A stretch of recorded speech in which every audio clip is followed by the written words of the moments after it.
आखिर आपकी वेबसाइट के पेजेस और आर्टिकल इंडेक्स क्यों नहीं हो रहे हैं? गूगल सर्च कंसोल में आपको डिस्कवर्ड करंटली नॉट इंडेक्स का एरर क्यों आता है? इसकी रीजंस क्या होती हैं और कैसे आप इसको फिक्स कर सकते हैं? इस वीडियो को आपने एंड तक देखना है क्योंकि मैं आपको बताने वाला हूं कि कैसे आप इस प्रॉब्लम को टाइमली फिक्स कर सकते हैं। ये किसी भी नई और पुरानी वेबसाइट के साथ हो सकता है किसी भी स्टेज पर, और इसको फिक्स करने के 4 मेथड्स आपको देने वाला हूं, इसलिए आपको इस वीडियो को पूरा देखना होगा। Welcome back to my channel. और अगर आप मुझे पहली बार देख रहे हैं और एक्साइटेड हैं इसी वीडियो के लिए, तो चेक कर लें कि आपने यूट्यूब चैनल सब्सक्राइब कर रखा है, फेसबुक पे पेज फॉलो किया हुआ है और उसके अलावा इंस्टाग्राम पे ही फॉलो कर सकते हैं।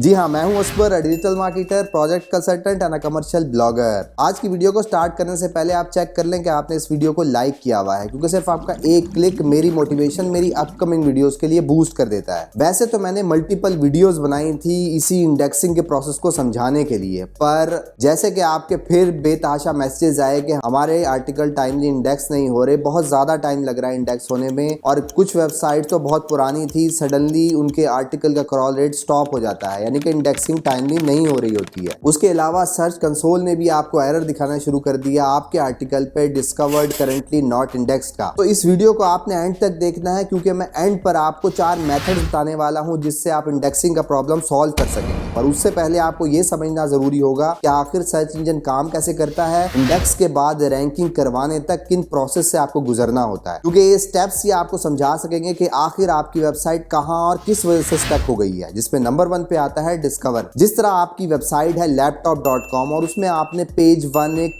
URL क्रिएट कर दिया है। जैसे ही आपने वर्डप्रेस में ये पेज क्रिएट किया, तो उसके बाद यही URL आपका साइट मैप पे चला जाता है, जो कि गूगल आपका साइट मैप क्रॉल कर रहा होता है, जहां से उसे पता लगता है कि ये पेज आपने बना दिया है। दूसरा ऑप्शन ये होता है कि आपने अपने पेज का बैकलिंक क्रिएट कर दिया है, और जिस पेज पे आपने बैकलिंक क्रिएट किया है वो ऑलरेडी गूगल के पास इंडेक्स था, जिससे गूगल को पता लग गया कि आपने laptop.com का पेज 1 क्रिएट कर दिया है। उसके अलावा अगर आपकी पुरानी वेबसाइट्स है और कुछ पेजेस आपके इंडेक्स थे, और उस इंडेक्स पेज पर आपने जो पेज 1 का नया पेज क्रिएट किया है उसको इंटरलिंक कर दिया है, जिससे गूगल को पता लग जाता है कि आपने अपना पेज क्रिएट कर दिया है। उसके बाद आता है क्रॉलिंग। क्रॉलिंग में गूगल का बोट आपकी वेबसाइट पर आता है और आपका वो टेक्स्ट रीड करता है जो आपने आर्टिकल की शेप में अपने पेज 1 में क्रिएट किया है। उसके बाद आता है इंडेक्सिंग। क्रॉलिंग के बाद जब आपका पेज क्रॉल कर लिया है, तो गूगल आपके टेक्स्ट को जब समझता है कि बिल्कुल हाई क्वालिटी हो सकता है और उसकी AI बताता है कि इसको इंडेक्स कर लेना चाहिए अपने पास, तो आपके टेक्स्ट की कॉपी वो अपने पास स्टोर कर लेता है, जिसकी निशानी ये होती है कि आपको गूगल सर्च इंजन में कैशेड का वर्जन नजर आ रहा होता है, जिसपे वो टाइम स्टैम्प के साथ आपका वो कंटेंट दिखा रहा होता है कि उसने किस डेट पर इसको क्रॉल किया है। और लास्ट में आती है रैंकिंग। जब क्रॉलिंग और इंडेक्स का प्रोसेस कंप्लीट हो जाता है, तो फिर गूगल ये डिसाइड करता है कि आपके इस आर्टिकल को किस वर्ड के साथ और किस पोजीशन में प्लेस करना चाहिए। अब जब आपको सर्च कंसोल में एरर नजर आता है डिस्कवर्ड करंटली नॉट इंडेक्स का, तो इसका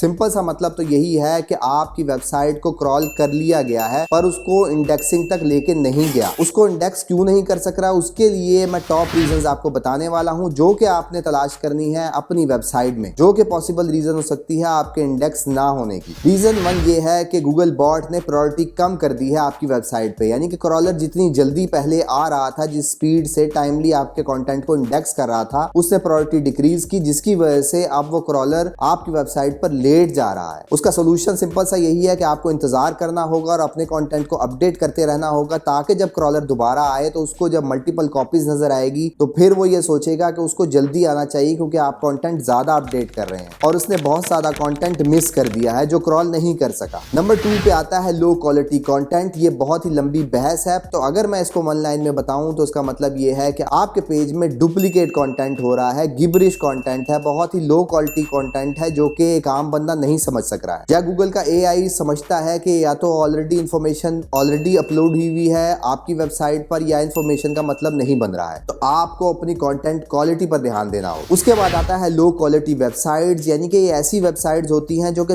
ये सेम मटेरियल दोबारा अपडेट कर रही होती हैं, और ये ऐसी ही वेबसाइट्स होती हैं, जिस तरह आपके मुझे मैसेजेस आते थे कि मेरी वेबसाइट 1 से 2 साल पुरानी है, फॉरेन इंडेक्स हो रहे थे आर्टिकल, और सडनली गूगल ने इंडेक्सिंग रोक दी है। इसका मतलब ये है कि आपके कंटेंट में कहीं ना कहीं उसको लैग नजर आ रहा है, आपने कोई स्ट्रेटजी चेंज की है या आपकी इंफॉर्मेशन डुप्लीकेट हो रही है, जिसकी वजह से क्रॉलर क्रॉल करने के बाद इंडेक्स प्रोसेस पे नहीं लेके जा रहा है। इसको टेस्ट करने का आसान सा मतलब ये है कि अगर आपकी वेबसाइट पुरानी चल रही थी तो आप नोट करेंगे अपना बाउंस रेट और एवरेज सेशन टाइम कि अगर आपकी वेबसाइट पर यूजर्स मैक्सिमम टाइम स्टे कर रहा है और मल्टीपल पेजेस विजिट कर रहा है तो फिर तो आपकी वेबसाइट अच्छी क्वालिटी में कंसीडर होगी। पर अगर आपका ये स्कोर बहुत लो नंबर शो कर रहा है तो फिर आपको सोचने की जरूरत है, अपनी वेबसाइट के कंटेंट को रिवाइज करने की जरूरत है, आपकी डायरेक्शन ठीक नहीं है। ज्यादातर केसेस देखने में आते हैं जिस तरह आपने वॉलपेपर्स की वेबसाइट बना रखी होती हैं, जॉब्स की या कोटेशंस की, जिसमें वही टेक्स्ट बार बार तमाम वेबसाइट्स अपने पास यूज कर रही होती हैं और वही कॉपी करके आप अपने आर्टिकल में पेस्ट कर रहे होते हैं। जब एक ही कंटेंट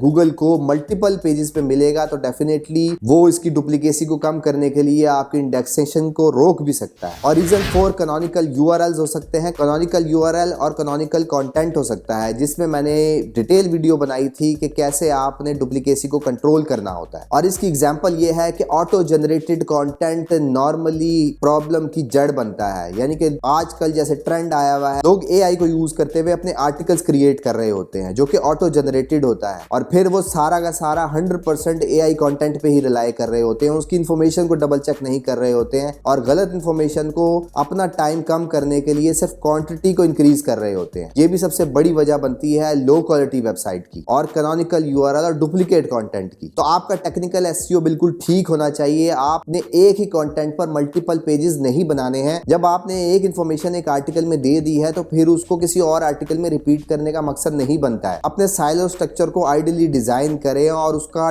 टायर्ड स्ट्रक्चर 3 लेवल के अंदर ही कंट्रोल करें। अब क्रॉल आपकी वेबसाइट ने जब कर लिया है और उसके बाद इंडेक्स नहीं कर सक रहा है तो उसकी वजह क्या हो सकती है? उसकी मेन वजह हो सकती है आपकी वेब होस्टिंग। यानी कि बहुत सारी वेब होस्टिंग क्रॉलर को रिस्ट्रिक्ट करती है, क्योंकि क्रॉलर जब आपकी वेबसाइट को क्रॉल करता है तो फिर वो होस्टिंग का लोड लेता है, वो अपने रिसोर्सेज कम करने के लिए रिस्ट्रिक्ट कर सकती हैं। तो अगर आपको एक टाइम फ्रेम से ज्यादा ये इंडेक्सिंग का प्रॉब्लम फेस हो रहा है तो फिर अपनी होस्टिंग चेंज करके देखें। उसको टेस्ट करने का तरीका ये है कि mobile friendly testing tool Google ने अपना टूल दिया हुआ है, जिसमें आपने सिंपली यूआरएल प्लेस करना है। तो अगर गूगल सही तरह से उसको रीड कर रहा होगा तो फिर आपको सक्सेस का मैसेज आ जाएगा। अगर उसमें कोई भी प्रॉब्लम होगी तो वो यहाँ इस पेज में आपको हाईलाइट कर रहा होगा। तो अब अगर आपकी वेबसाइट इंडेक्स नहीं हो रही है तो फिर ये जितने पॉइंट्स और रीजंस आपको बताई हैं, अपनी वेबसाइट को एनालाइज करें इन तमाम बेसिस पर। और उसके बाद अगर आपको कंफ्यूजन लगता है तो फिर कमेंट बॉक्स में क्वेश्चन प्लेस करें ताकि मैं डिटेल रिप्लाई दूं। और अब लास्ट में बात कर लेते हैं वो कौन से 4 मेथड हैं जिनको यूज करते हुए आप अपनी इंडेक्सिंग का प्रोसेस तेज कर सकते हैं। जिसमें नंबर 1 मेथड आता है, अगर आप रैंक मैथ यूज कर रहे हैं तो उन्होंने अपना प्लगइन दिया हुआ है इस इंडेक्सिंग के लिए। आर्टिकल का लिंक मैं डिस्क्रिप्शन में भी अटैच कर रहा हूं, जिसको आप विजिट करके स्टेप बाय स्टेप ये सारी चीजें फुलफिल कर सकते। और अगर आपको आर्टिकल में कोई भी कंफ्यूजन है तो मैंने डिटेल वीडियो बना रखी है जिसमें स्टेप बाय स्टेप बताया है कि इस प्लगइन के साथ कैसे इसको सेटअप करना है और जिससे आपकी इंडेक्सिंग का problem within no time fix हो जाएगा। नंबर 2 पे आता है फीड। जिस तरह आपको अपने वर्डप्रेस में ये फीड का यूआरएल नजर आ रहा होता है, सिंपली इस फीड के यूआरएल को आपने चेक करना है कि ये वर्किंग कंडीशन में है और वर्डप्रेस की सेटिंग में जाकर जितने आपके आर्टिकल्स हैं वो नंबर यहाँ मेंशन कर देना है। उसके बाद इस फीड के यूआरएल को जिस तरह अपना